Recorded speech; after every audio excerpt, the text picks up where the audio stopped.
welcome to the show. In the media and PR world, we're known to be storytellers, as storytelling is a crucial part of the craft. So we're usually working with words, but some of us are still fascinated by numbers and measurement. So, in this episode, we're going to take a deep dive into the origins of measurements. Let's take a look. In ancient times, the body ruled when it came to measuring. The length of a foot, the width of a finger, and the distance of a step were all accepted measurements. An inch. At first, an inch was the width of a man's thumb.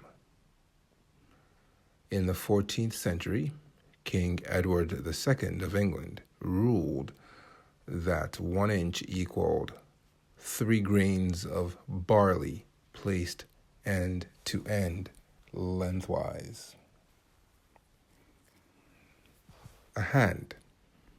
A hand was approximately 5 inches or 5 digits, fingers across. Today, a hand is 4 inches and is used to measure horses from the ground to the horse's withers or shoulders. A span. A span was the length of the hand stretched out, about 9 inches. A foot. In ancient times, the foot was about 11/1/42 inches. Today, it is 12 inches, the length of the average man's foot.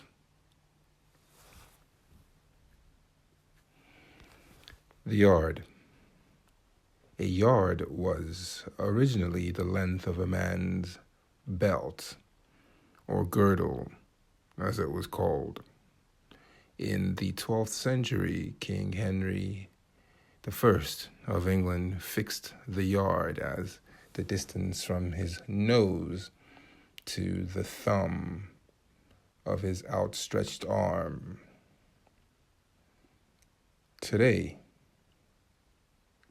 it is 36 inches. Cubit. In ancient Egypt, a cubit was the distance from the elbow to the fingertips. Today, a cubit is about 18 inches.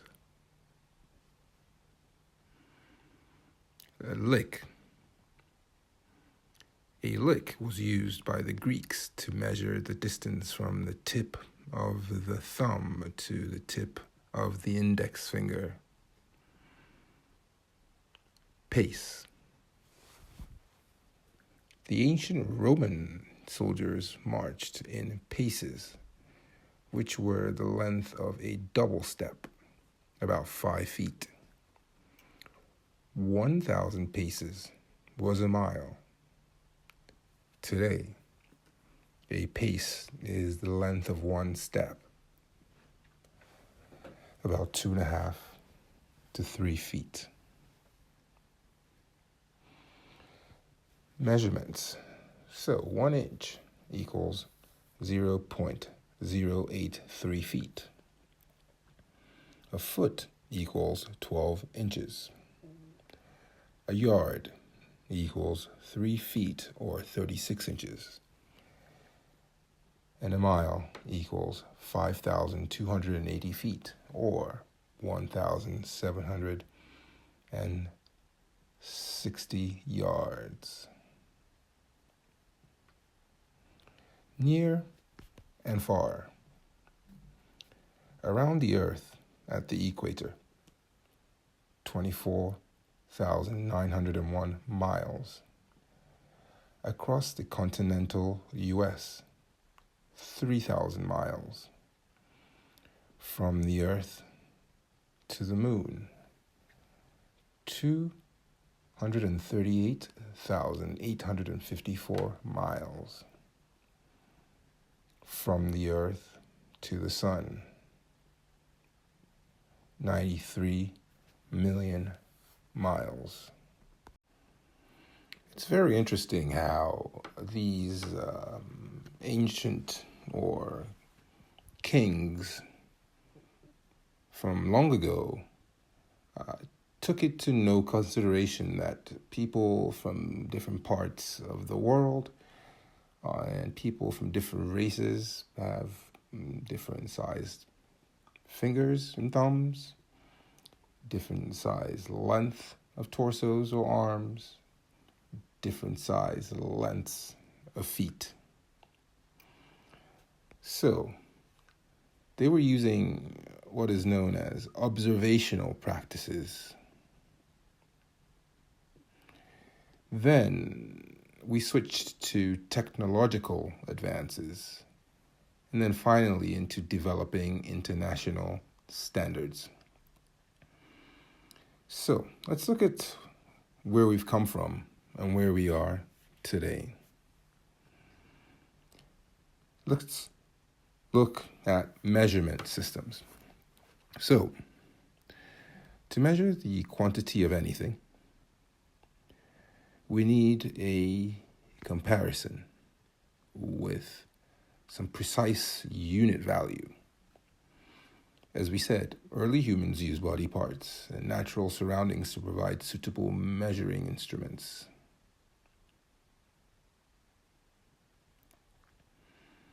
Rudimentary measures became essential in primitive human societies for tasks such as building dwellings, making clothing, bartering for food, and exchanging raw materials.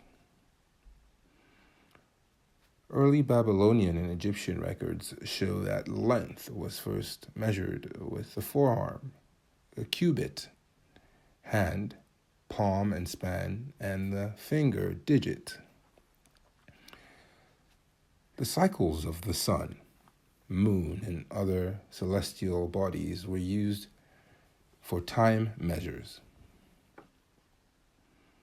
Plant seeds were used to establish volume measure, and with the development of scales for weighing, seeds and stones served as standards. For example, the carob seed was the base measure for the carat, which is still used as a mass unit in the gemstone industry. As trade and commerce expanded, it became necessary to standardize measurement systems, not only within a given country, but also between countries. We thank God for this. This reduced the likelihood of disagreements arising from measurement systems and misunderstandings. If we look at the nature of science, empirical observations made in the course of scientific investigations often involve measurements of some quantity. It is only through a system of standard, agreed units of measure that scientists worldwide can effectively communicate their findings. So, let's take a look at the early English system. A Weights and Measures Act of 1824 redefined common units of measurement in England, because before this, standardization was only achieved through royal decree, i.e. somebody says, this is what it is now, and everybody followed. So Edward II in 1324 defined the inch as 3 barley corns. Why? We're not sure. Henry I in 1130 decreed that 1 yard is the distance from the tip of his nose to the end of his outstretched thumb. Okay. Queen Elizabeth I in 1575 altered the mile to 5,280 feet, so it became 8 furlongs, with 1 furlong equaling 220 yards. The 1824 Act standardized the system of units used across the British Empire. It is known as the imperial system, based on the foot, pound, second. Not to be outdone, there's the French system. During the French Revolution, 1789 to 1799, the French Academy of Sciences was asked to deduce an invariable standard for all the measures and all the weights. The Academy decided on 2 founding principles. The system would be based on scientific observation, and a decimal or base 10 system. In this system, the unit of length, meter, equals 1/10,000,000th of the distance from the North Pole to the equator along the meridian during near Dunkirk in France and Barcelona in Spain. The unit of mass, gram, equaled the mass of 1 centimeter cubed of water as its temperature of maximum density, at its temperature of maximum density. So 1 liter of water has a mass of 1 kilogram at this temperature. The new calendar consisted of 12 months of 30 days each, with a 5 to 6 day holiday to complete the 365-day year. Each day was divided into 10 hours, 100 minutes per hour, and 100 seconds per minute. But the new calendar was never actually used.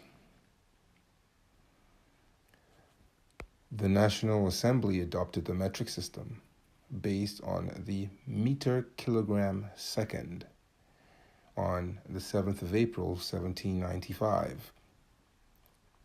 It only became compulsory throughout France in 1840. The other countries recognized the superiority of the metric system. In 1875, 17 countries signed the Treaty of the Meter. This treaty established the setting up of 3 separate but linked organizational structures. 1. The General Conference on Weights and Measures, CGPM, a formal body responsible for ratifying any new proposals on metric units. 2. The International Committee for Weights and Measures, the CIPM, to oversee scientific decisions. And 3rd, the International Bureau of Weights and Measures, the BIPM, to oversee the activities of the National Standards Laboratories. The headquarters of BIPM were set up in Sèvres, France. Sevres, France. By 1900, 35 countries had officially adopted the metric system. Let's take a look at the SI system. In 1960, representatives of nations using the metric system attended the 11th General Conference on Weights and Measures. An extensive revision and simplification of the system was agreed to, and 6 units were established as base units for the system, called Le Système International des Unités, International Systems of Units. Abbreviated to SI. These units were the meter, kilogram, second, Kelvin, ampere, and lumen. In 1971, another base unit was added, the mole as base unit for the amount of substance.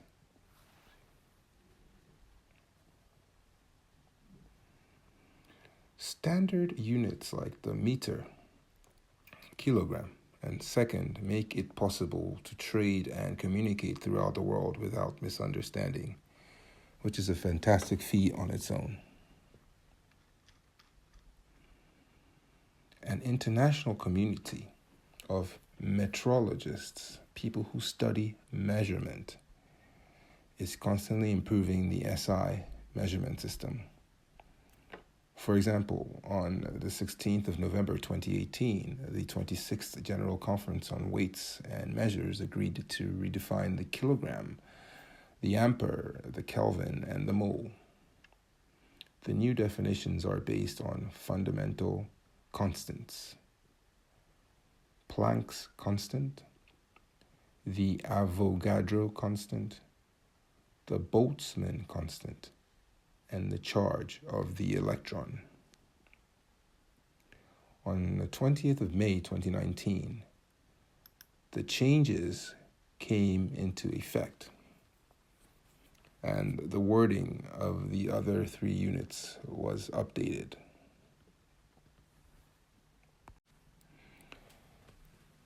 It's really interesting how far we've come, and as things develop into standards to help nations around the world be on the same page when it comes to describing measurements, lengths, weights, distances, and things of that nature.